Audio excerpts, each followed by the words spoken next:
going.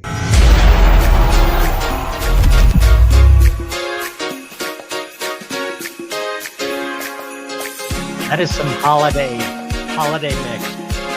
Right. You know, we never let this go long enough. Do we let it go? Because it does change. Then they always add one more instrument. I heard it. That's it. Hear the I bells? heard it. Yeah. One more time. Going to add one more thing. And that's what we're doing, folks. We're going to start with some stuff. And we're going to add one more thing, and then add one more thing, and then add one more thing. See what it did there? See what it did? And that's it's the time of season for one more things, right? That's right. Right. One more thing. So we're going to talk So, about Brian- the three things that you need to predict oil and gas markets, right, Bill? That's right. It's not a crystal ball. Though I did see an 8-ball one time that did the energy markets, but they got rid of it. I wish I'd bought No, one. it is a crystal ball. That's what we're going to do. We're not doing the crystal ball? No, I like the Magic 8-ball better. Okay. I like the do Magic too. 8-bar better. I do too. Yeah. I like that a lot. Which, I like that I mean, a how lot. drunk in a pool hall do you have to be to come up with that idea, right? Yeah. Exactly.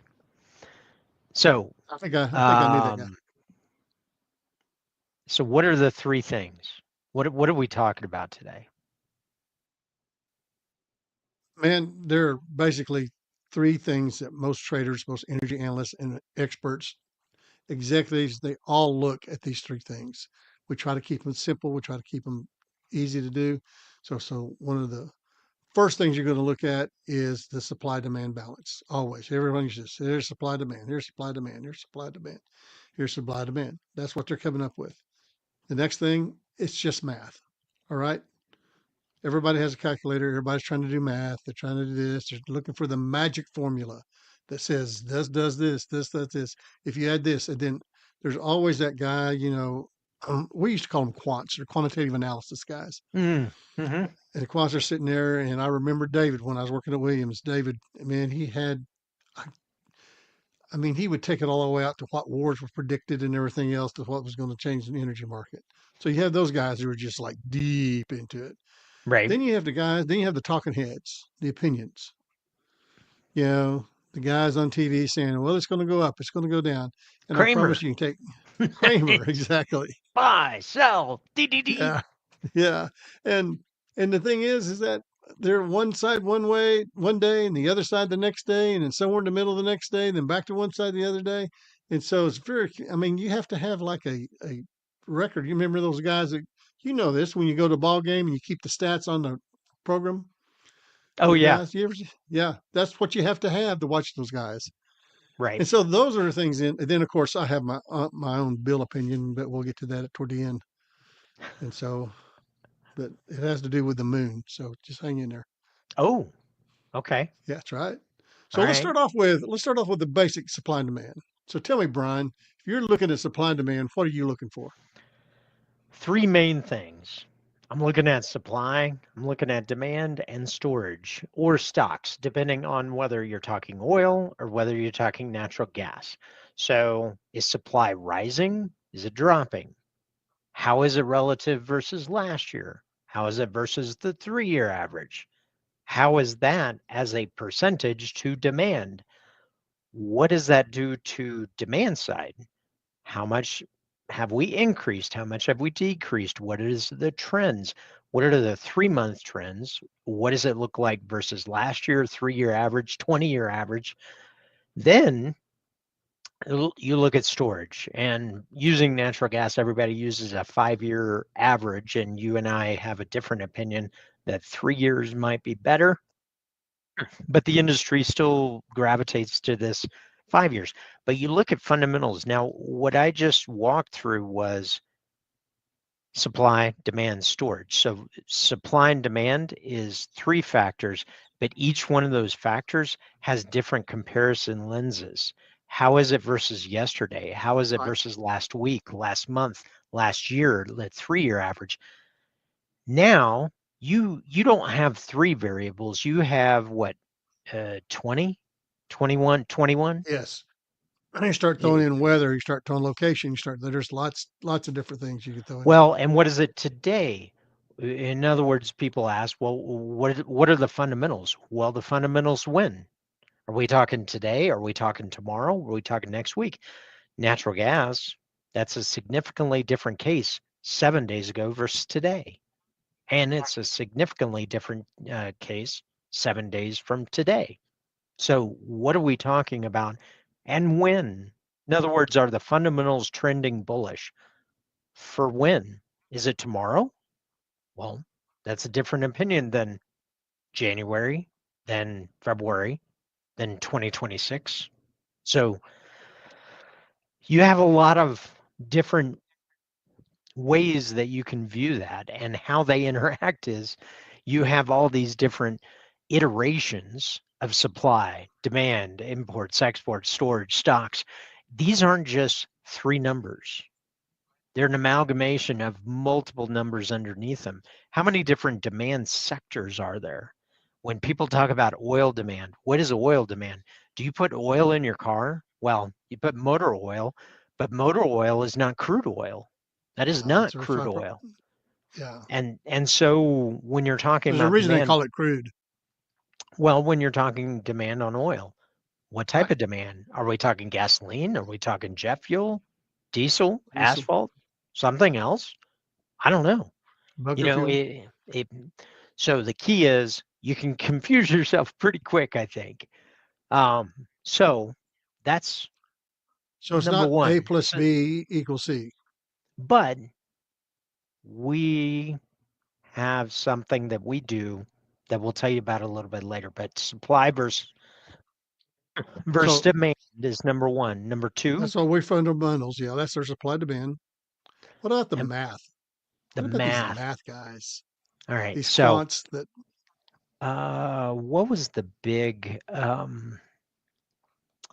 what was the big quant fund that collapsed in 1987? Do you remember that one?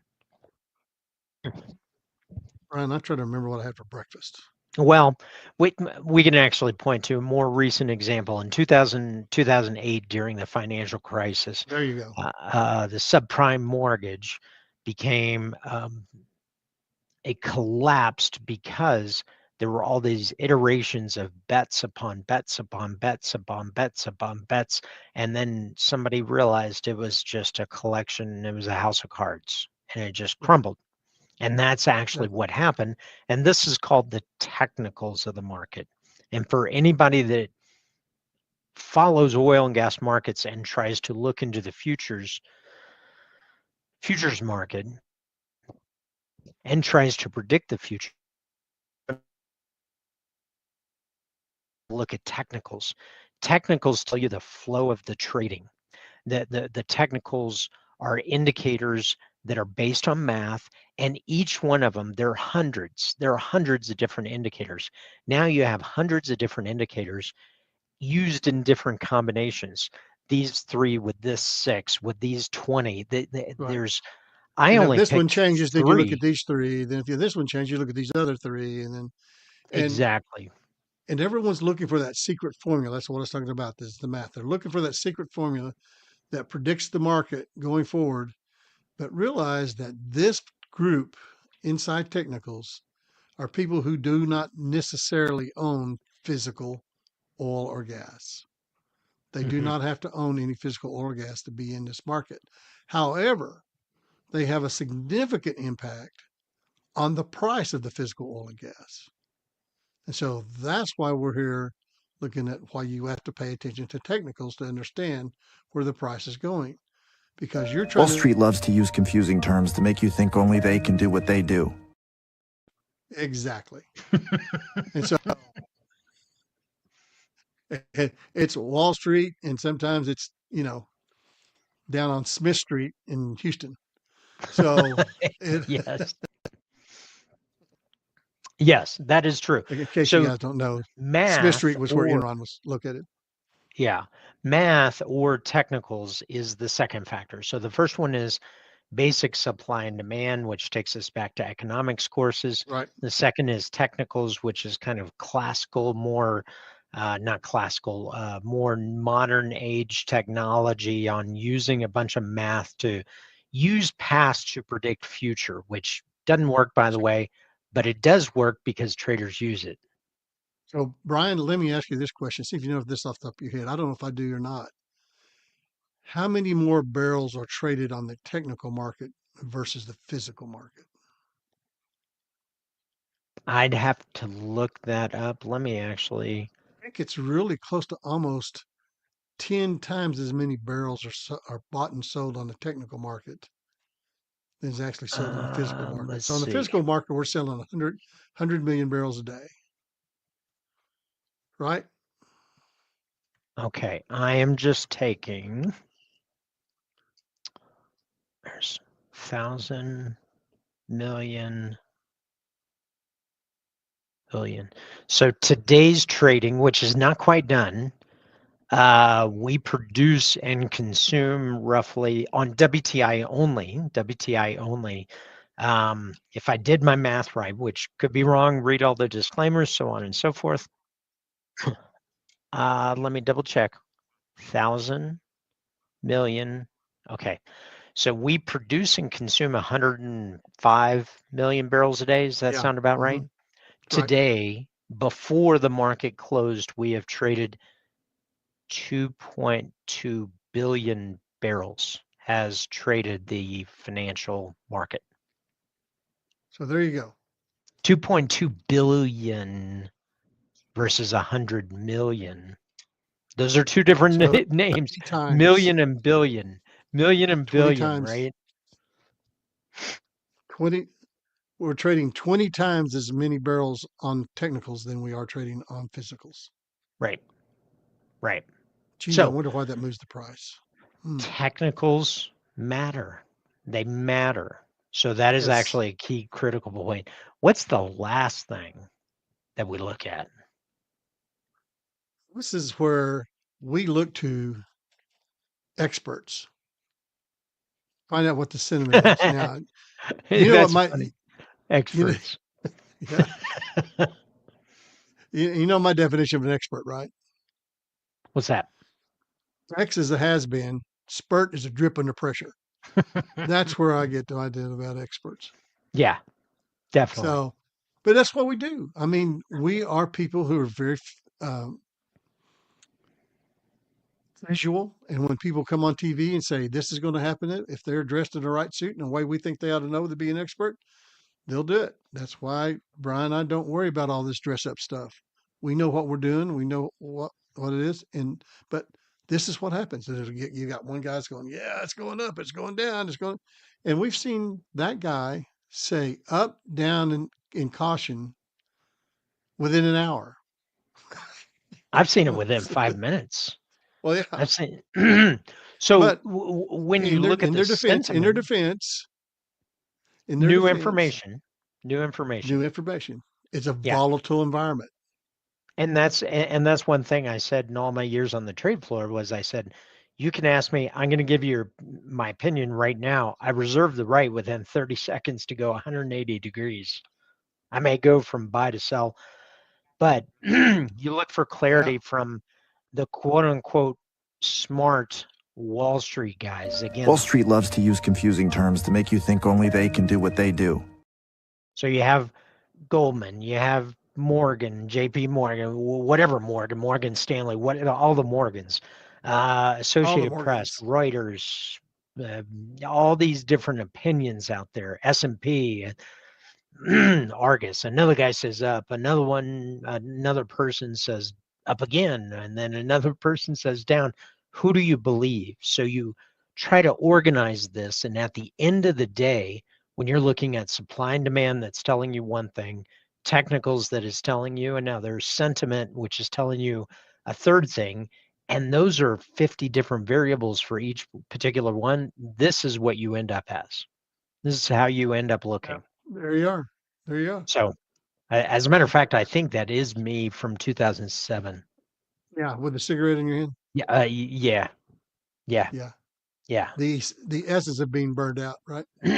So what we're saying is understanding oil and gas markets is difficult, but the three things that you need to predict or project the oil and gas markets is supply, demand, math, and opinion. And wait, what's this fourth one? What is it, not a duckbill? What are we talking about here, Bill? This falls under 4, and that is always the conspiracy theories. What They're kind? all out I love there. them. I'm here for it. They're all out there. What The kind? man's trying to get us to do this. My personal favorite conspiracy theory is that things on Earth are controlled by the lizard people who live in the moon. No matter how many times you save the world, it always manages to get back in jeopardy again. I mean, And so Come you on. have to have somebody watching over us. And my personal opinion is the lizard people in the moon. I tell you what, there's a lot of theories about it. And if you ever want to look up the why files, uh, look up the lizard people in the moon, and then you'll become a semi believer like me. So there's always the conspiracy theories out there. The good news about conspiracies, they're all the same because they're usually all wrong. That's right. They all have a bit of mistruth. That's So unfortunately they're more consistent than the three above it. when you're looking at the oil and gas markets and when you're constructing these three things, what we have discovered over our long careers in the energy markets, um, at multiple trading shops, at multiple billion-dollar firms, at multiple and multinational organizations, what we have found is the only way to get clarity on all three of these, I'm not going to include number four. For all three of these, supply, demand, math, and opinion, is to either spend $50,000 a month on a lot of high price services, spend 30 plus hours a week trying to digest all this data.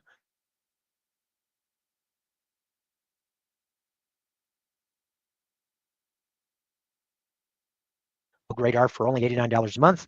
Step, you can actually go to Rogue Edge at $179 a month, and you actually get access to our team of energy experts, and with a daily chat.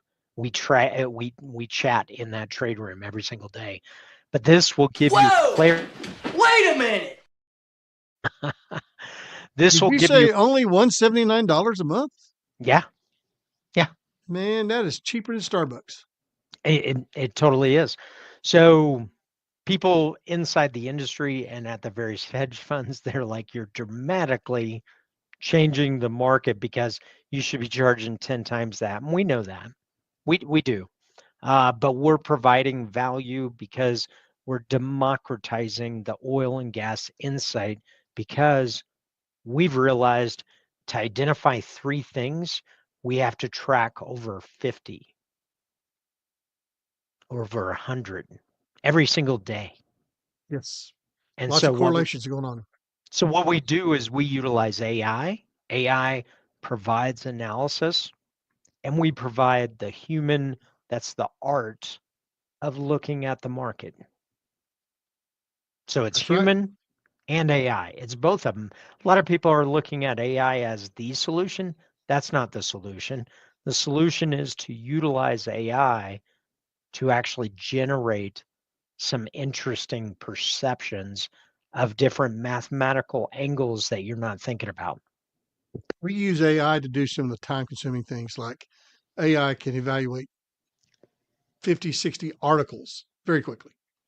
And it does that And every then, single day. It comes up with a news sentiment. And just this morning, it analyzed 45 articles and scored it based upon polarity and confidence. And it was a bullish outcome. And guess what happened? Guess what happened today? it dropped off. It dropped off.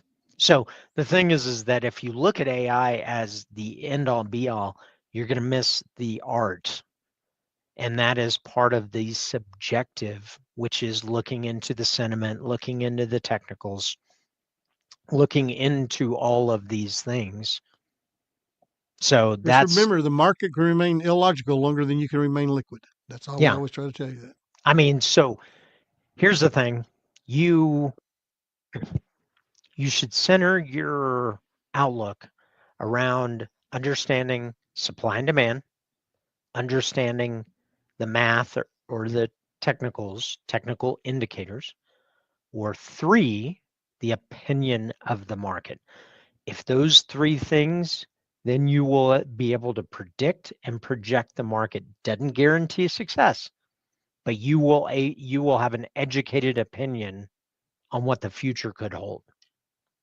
So what we want you to do, folks, is come join us on this rogue adventure, because Brian and I, we're 2 dudes setting out with a common goal.